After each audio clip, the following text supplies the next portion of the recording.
lai mums visiem žēlastība un miers no Dieva mūsu Tēva un Kunga Jēzus Kristus.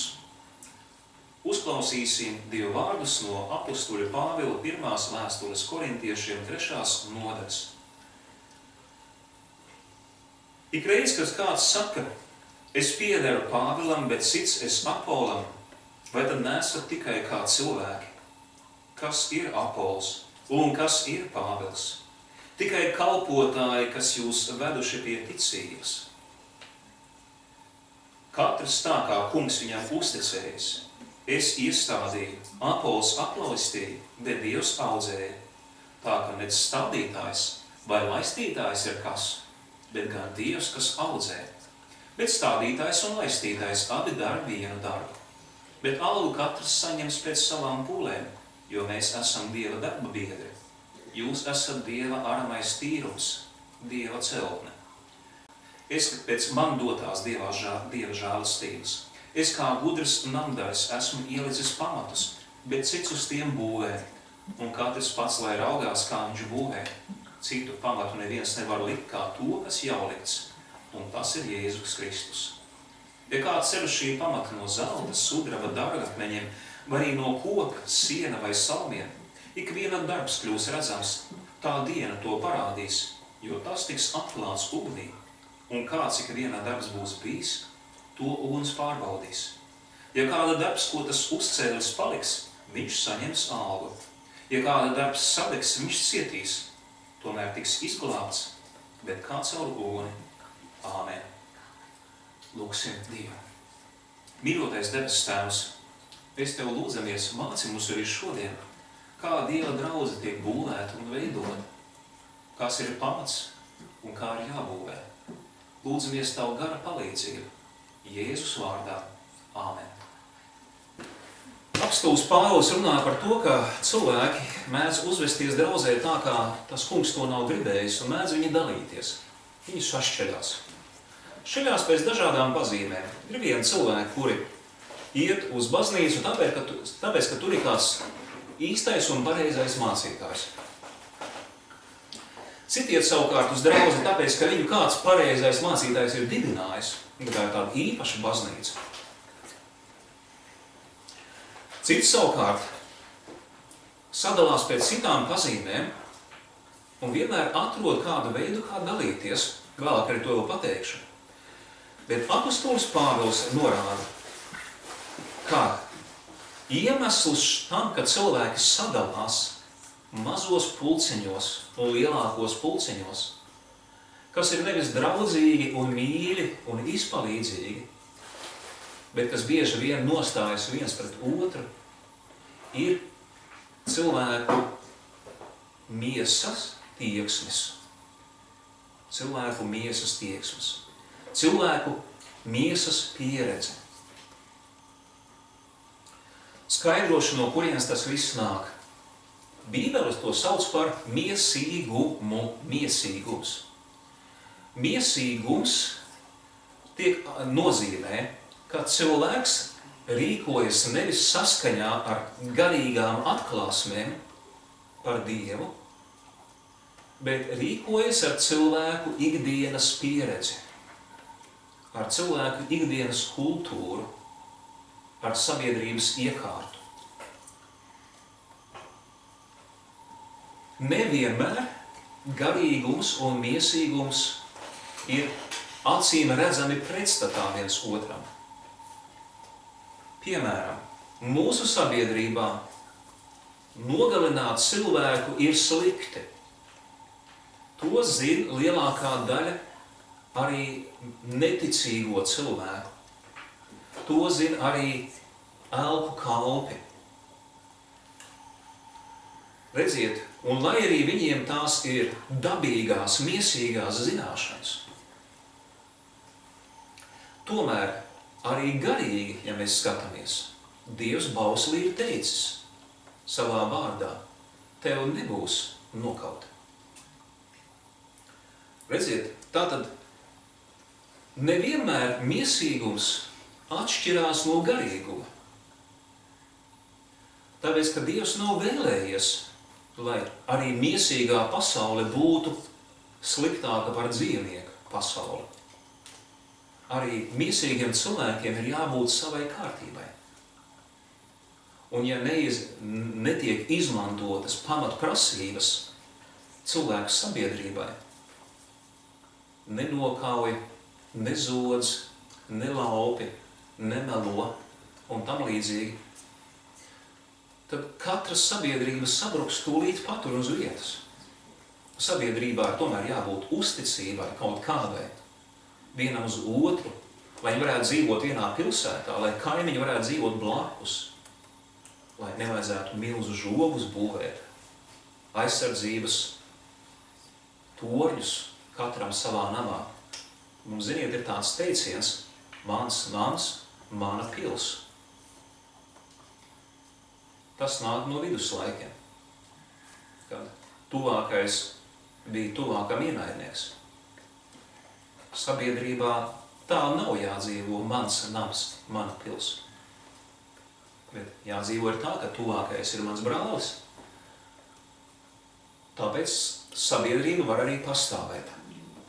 Bet otrs, ir citas lietas, ko mēs ienesam baznīcā no pasaules un kuras ir pilnīgā pretstatā garīgumam. Un viena no tām ir dalīšana pasaules, dalīšana savējos un svešos. Tiem, kas ar mums un tiem, kas pret mums. Un šādu sadalījumu, kas ir dabīgam cilvēkam saprotams, mums ir jādalās savējos un svešos. Dabīgajā pasaulē bez tā nevar izdzīvot, jo tad ienaidnieks ieņem tavu teritoriju, tavu valsti, ar viltus palīdzību nomāc tevi. Tā tas vienmēr noticis, ja uzticies laicīgajā pasaulē kaimiņiem. Viņš atņem tev zemi. Uzticējies radiniekam, ne īpaši tuvam, ne īpaši zināmam, bet radiniekam. Viņš atņem tev zemi, atņem tavu dzīvokli, atņem tavu māju, atņem tavu naudu. Pieredze liecina to, ka ir jādalās tuvākos un tālākos. Bet draudzē Dieva gars saka, ka tā nedrīkst būt. Jo draudzē vairs nav tuvo un tālo. Lasām vēstuli Efeziešiem 2. nodaļu. Apostols Pāvils raksta tur, tiem, kas bija tālu, tie ir kļuvuši tuvi.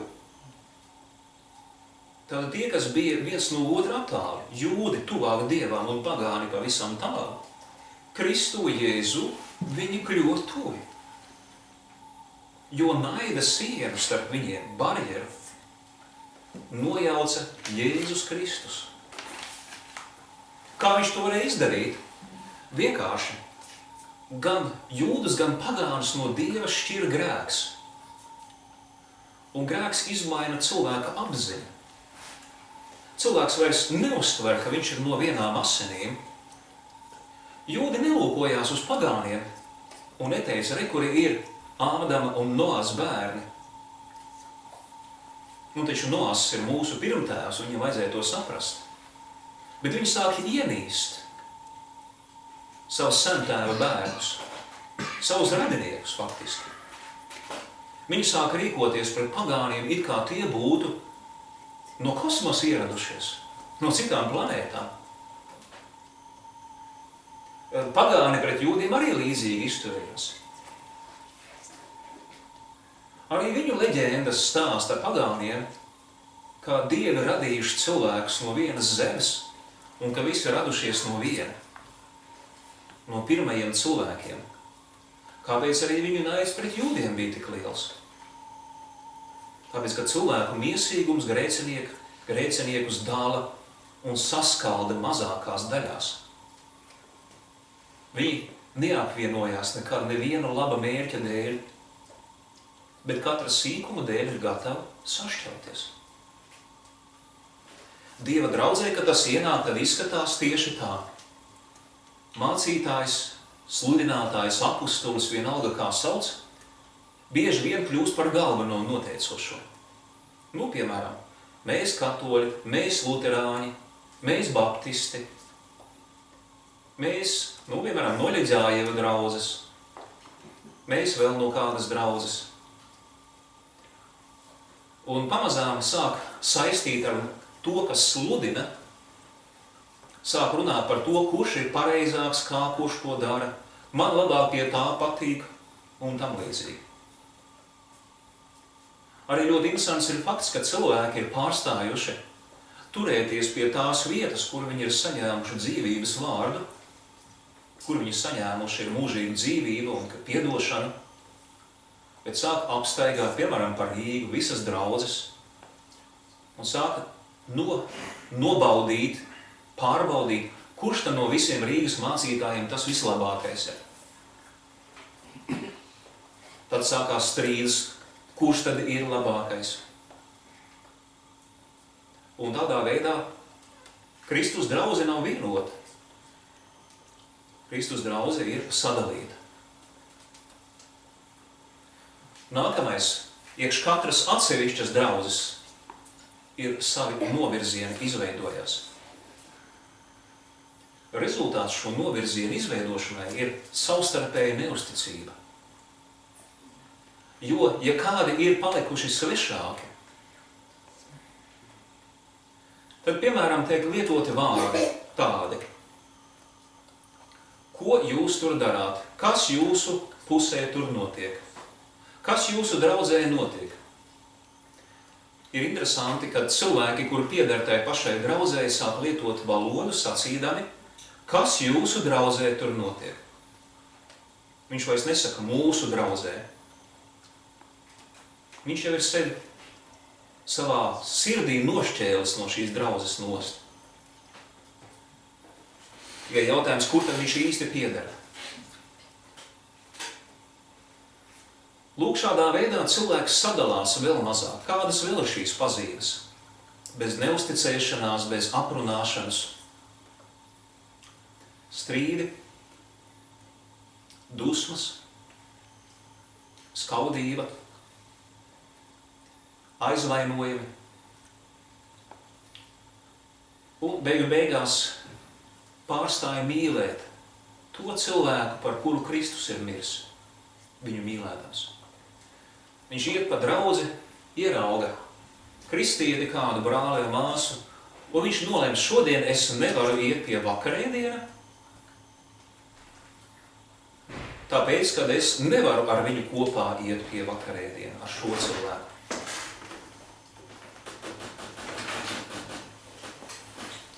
Lūk, kā tas notiek. Tātad šī sašķelšanās notiek pat tādā līmenī, kad cilvēks par šķērsli ierauga otru brāli vai māsu, lai viņš šī draudzē varētu pilnvērtīgu dzīvi vadīt. Kāpēc tas tā notiek? Apostols Pāvils raksta, tas ir miesīgums. Cilvēka miesa, grēks, kas ir miesā un rezultātā miesas ietekmētais prāts, mums liek darīt to tā, kā pasaule to dara. Pasaules vajadzības, pasaules vērtības, pasaules baušļus pildīt Dieva draudzē. Bet šīs lietas kopā nevar iet Dieva draudzē. Un jo vairāk pasaulīguma ienāk Dieva draudzē, jo viņi ātrāk aiziet bojā. Cilvēki, kas tic Kristum, viņi savā starpā sastrīdās, aiziet katrs uz savu pusi. Un tikai teorētiski, nevis praktiski, bet tikai teorētiski, viņi domā, ka debesīs gan jau es priecāšos par viņu. Bet šeit virs zemes es nevaru par viņu priecāties. Tas ir miesīgums. Mums nav mācīts tā no kunga Kristus. Kristus par to mums mācīja savādāk. Viņš teica, visu pirms tā, mīliet citu, kā es jūs esmu mīlējis. tāpēc jūs pazīst par maniem mācekļiem, ka mīlestība ir jūsu vidū. Tātad mums ir jāiepazīst visai draudzei Kristus mīlestība dziļāk. Katram atsevišķi ir Kristus mīlestība jāsaprot. Tas ir labi, ka mums ir ciešanu laiks baznīcā, kad mēs vairāk skatāmies uz to, kā mēs neesam cienīgi, lai nāktu Dieva valstībā. Kad mūsu ilūzijas, mūsu iedomas par sevi tiek izklīdinātas. Piemēram, šī pašā Bībeles nodaļā Lūko apostols Pāvils raksta, pamācīdams. Viņš saka tā. Vienu momentiņu. Viņš saka tā, lai neviens sevi nepieviļ. Viņš turpina. Lai neviens sevi nepieviļ. Jo viņš saka, Pāvils un Apols un Kēfa, jā, tas viss jums pieder. Jā, lai viens nepieviļ sevi ar tukšu maldināšanu un gudrību. Bet viņš saka, jūs piederat Kristum un Kristus pieder Dievam. Ar to viņš gribēja arī uzsvērt, lai mēs par sevi nedomājam kā par kādu cilvēku sabiedrības daļu, bet ka mēs domājam par sevi, ka mēs esam Kristum piederoši. Neatkarīgi no to, tā kādā vietā mēs esam savā draudzē. Neatkarīgi no to, kādā draudzē mēs esam, pie kāda mācītāja. Šeit tiek minēts apostols Pāvils vai rakstu mācītājs Apols vai apostols Pēteris vai vēl kādi tur novirzieni dažādi izveidojušies. Viņš saka, bet ka jūs saprastu, ka viņi ir vienkārši Dieva darba biedri, Dieva darbinieki. Un uz mācītāju pamata nevar šķelties, jo visi pieder Kristum. Viņiem ir viens darbs, lai jūs kļūtu ticīgi un paliktu ticīgi. Tas arī ir mans darbs. Sludināt, lai ticība uz Kristu jums nebeigtos. Ja mēs biežāk tiktos katru dienu, varētu arī atļauties arī stāstīt kādu dziļāku izpratni par Dieva balsi, kādu dziļāku izpratni par svēto vakarēdienu.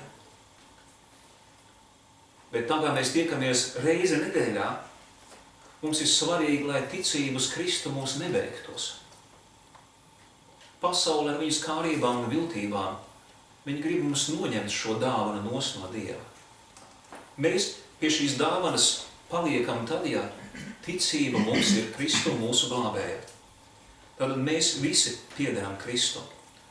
Otrs, mēs visi piederam šai Dieva ģimenei. Un apostols man patīk, ka viņš saka, salīdzina draudzi kā ar nama būvi. Es pats namu nekad neesmu būvējis, bet es esmu piedalījies pie pamatu taisīšanas.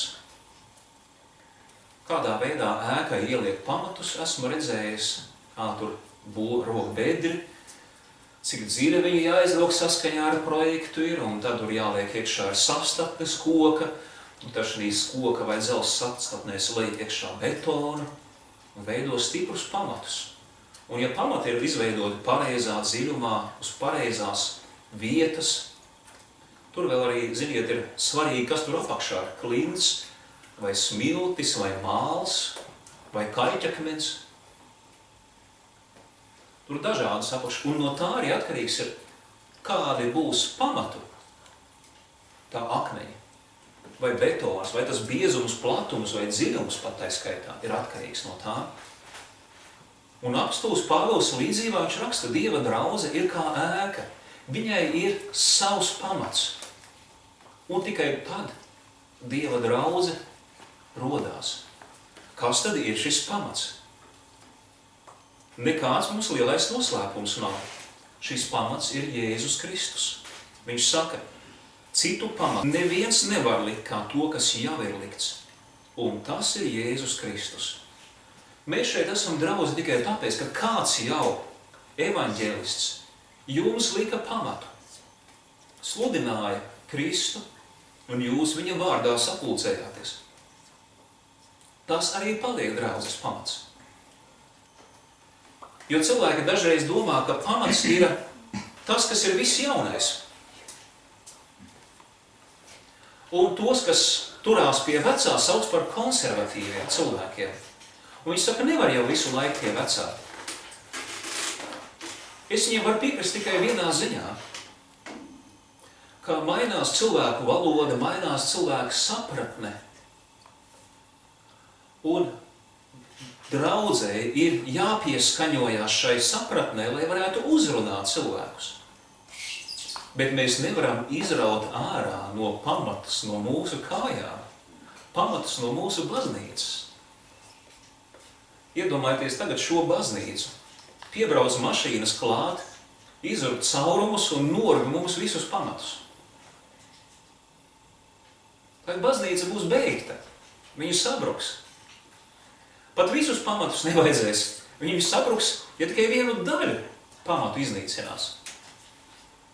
Tikai pusi un būs jau cauri ar baznīcu. Kā ar ēku. Bet Kristus ir katras draudzes, katras vietējās draudzes pamats, bez kura nav nekādas draudzes uzcelšanas.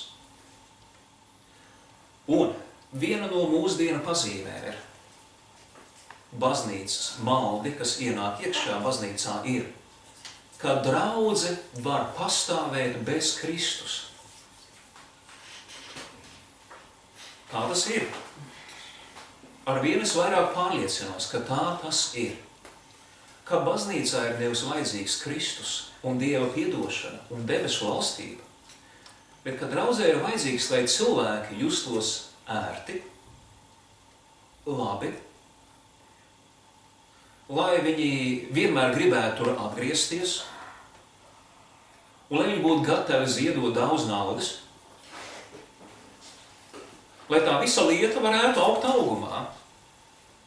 Un cilvēki ir atklājuši, ka tur, kur tiek sludināts bauslis un evaņģēlijs, ka tādā vietā nav tik patīkami uzturēties. Skaidroju, kāpēc. Starp bausli un evaņģēliju ir mūžīga spriedze. No tavas pirmās ticības dienas līdz pēdējai.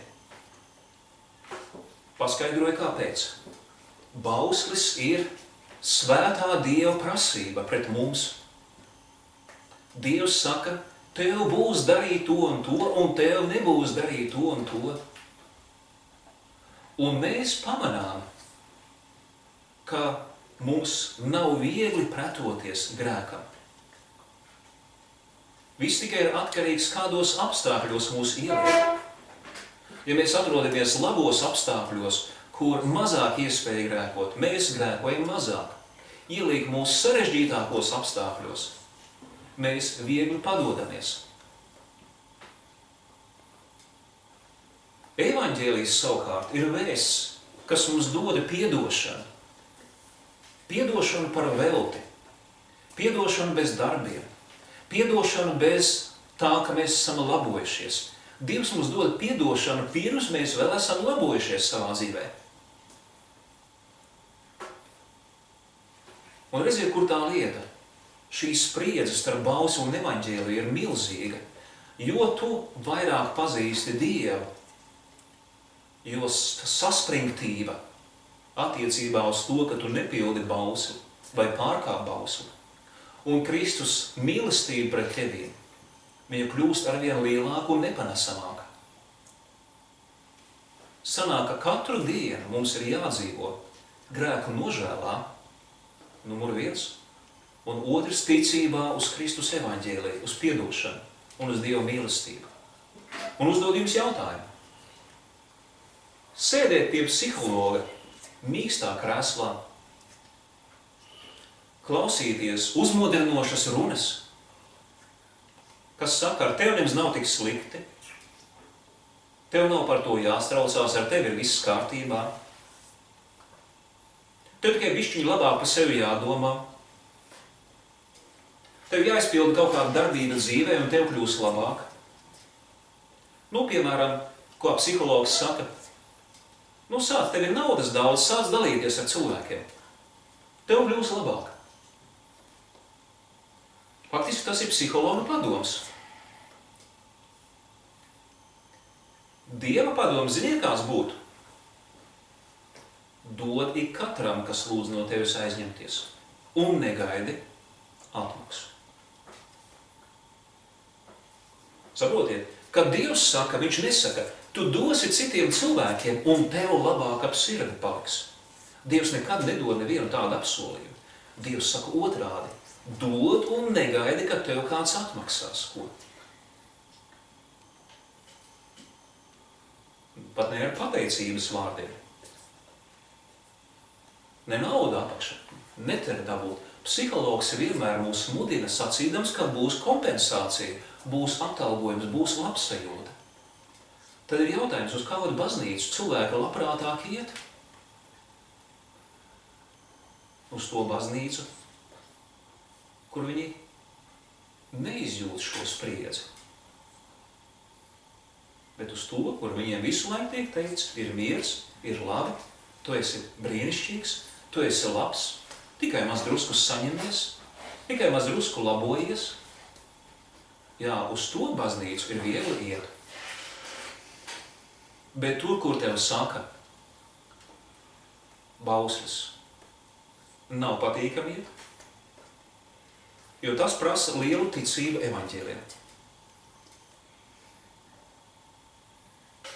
Tāpēc nevajag brīnīties, ka luterāņu baznīcā cilvēki nemaz nav tik daudz gājēji. Un tās luterāņu baznīcas, kuras to neiztur, šo spriedzi, arī mācītāji tā skaitā šo spriedzi neiztur. Viņas kļūst par, varētu teikt, brīvbaznīcām, brīvām no Dieva vārdiem, brīvām no kristīgās mācības. Un tad mēs brīnamies, kā Zviedrijā, Dānijā, Norvēģijā piepeši mācītāji sāk laulāt homoseksuālistus. No kurienes tas ir? Tāpēc, ka viņi nespēja izturēt šo spriedzi kādu. Dieva vārds saka, kas ir svēts un pareizi, un viņi paši redz, kādi mēs esam, mūsu sabiedrība ir samaitāta. Un pie mums uz baznīca nāk samaitāti cilvēki. Un ja mēs sakām viņiem, tas ir slikti, viņi mums pretī atbrēc, un tad mums ir visiem slikti.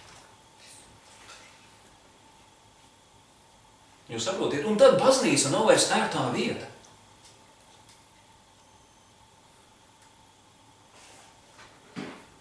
Bet redziet, tur, kur nav neviena sliktā, kur nav neviena grēcinieka, tur nav arī Kristus mīlestības lieluma un diženuma. Kā gan mēs, ja neatzīstamies savos grēkos, kā gan mēs piedzīvosim Dieva diženo mīlestību? Un kā? Kā mēs saprotam, cik ļoti Kristus mūs mīlējis ir, ja mēs nesaprotam, cik daudz esam grēkojuši? Bauslība Kristum neko neatņem. Bauslība Kristus mīlestībai taisni otrādi piešķir viņas neaprakstāma lielo spožumu. Lielāku nekā mūzu un lielāku nekā eņģeļiem. Jo Kristus miris par nevērtīgajiem, par grēciniekiem. Kristus nav miris ne par vienu eņģeli, ne par vienu debesu būtni, bet par mums. Un tad, kad mums Dieva vārds uzrāda to grēku dziļumu un ļaunumu, kurā mēs esam bijuši, tad arī mums pateicība pret Kristu ir lielāka. Un pat farizējs, pat rakstu mācītājs, kad Kristus viņam uzdeva jautājumu, kurš vairāk mīlēs to, kas atlaidis parādu, tad viņš skaidri atbildēja, to, kam vairāk viņš ir atlaidis.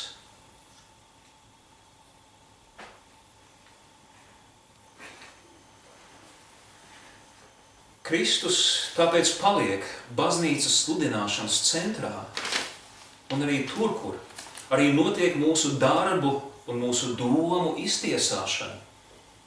Vienalga Kristus paliek uzvarētājs, un tas man patīk vislabāk šajā rakstu vietā. Tur rakstīts, ka tiesas dienā mūsu visu darbis pārbaudīs Dieva uguns. Viss, ko mēs esam darījuši, tiks pārbaudīts, kā es kalpoju, tiks pārbaudīt, kā jūs kalpojat. Un dievišķā vārda uguns vienkārši nosilinās par nulli pataisīs visu nevērtīgo, visu veltīgo. Un ciešanas, es domāju, ikvienam Dieva bērnam būs no tā, ka viņš saprast, ka viņa kalpošana ir veltīga, ka nav par ko viņu atalgot. Droši vien tas būs šausmīgi. Dieva priekšā, ka parāda, tava dzīve ir bijusi pilnīgi bez augļiem. Bet Dieva žēlastība ir lielāka nekā tiesa, jo viņš saka, bet viņš cietīs, tomēr tiks izglābts. Jā, Dieva žēlastība un mīlestība ir tik liela, ka pat tad, ja tev būs nulle, nebūs ko Dievam tev atalgot. Viņš savā mīlestībā tevi glābs tāpatās. Tāpēc, ka viņa mīlestība nav atceļama ar cilvēku rīcību. Viņu mīlestība ir tik liela, ka viņu debesīs godina un pielūdz Dievu. Jo eņģeļi zina to, ka Dievs mīl vairāk pasauli nekā eņģeļi to var izdarīt. Un viņi slavē Dievu par viņu mīlestību. Izglābtie, svētie, kas ir nonākuši jau Kristus tūmā, viņi slavē un godina, jo viņi redz, ka neviens nav tik ļoti pasauli mīlējis. Neviens, kā tikai Dievs. Neviens tā cilvēks nav mīlējis kā Dievs. Neviens nav tāds kā viņš, kurš nepiemina grēkus un ļaunumu, bet dāvina žēlastību un dzīvību. Cik labi būtu, ja draudzē mums kalpojot būtu paliekoši augļi. Tos, kurus varētu arī saukt. Baznīcā ir tādi akmeņi, un ziniet, baznīca ik pa laikam dara. Un ziniet, kas viņam noder tieši baznīcās, ka viņus aizdedzina? Viss, kas ir no koka, protams, no salmiem un siena, visas silīdas Ziemassvētkos nodeg, eglītes nodeg. Palmu zari visu nodeg. Viss tāds, ja, kas ir nevērtīgs, viņš nodeg, bet akmeņi paliek. Un uz šo akmeņu bāzes atkal uzceļ jaunu jumtu. Parasti. Nosedz atkal visu, bet akmeņi paliek. Tā arī Dieva tiesas dienā. Kas tad īsti paliks? Paliks tie darbi, kas ir Dievā darīti. Un kuri darbi ir, kuri Dievā darīti? Es domāju, tur mums kā mācekļiem nākas mācīt. Es, piemēram, daru tā. Es lasu apustuļu vēstules, jo es uzskatu apustuļu vēstuli lasīšanu par vieglāko veidu, kā mācīties darīt Dieva cienīgus darbus. Es vienkārši viņus lasu un mēģinu pildīt to, kas tur ir sacīts. Vienkāršā veidā, vienkāršai tauta. Es pat sevi uzskatu par vienkāršu tautu, par vienkāršu cilvēku. Un mācos to, ko viņi saka. Piemēram, viņš saka tā vienā vietā. Ietērpieties sirsnīgā līdzjūtībā, cits citu panesdami un cits citam piedodami. Tātad draudzē es saprotu, ja kas kungu interesē, tad viņu interesē mīlestība, un mīlestībai jābūt ir līdzjūtīgai. Es cenšos cilvēku izprast. Otrs, es pat to, kas ar mani konfliktē, es cenšos neuzskatīt viņu par pretinieku, par pretējās puses pārstāvi, bet es pūlos šo miesīgo viedokli mainīt un sacīt, viņš ir brālis vai viņa ir māsa Kristū. Mums nav vienādi viedokļi, kā kalpot, bet mēs neesam pretinieki.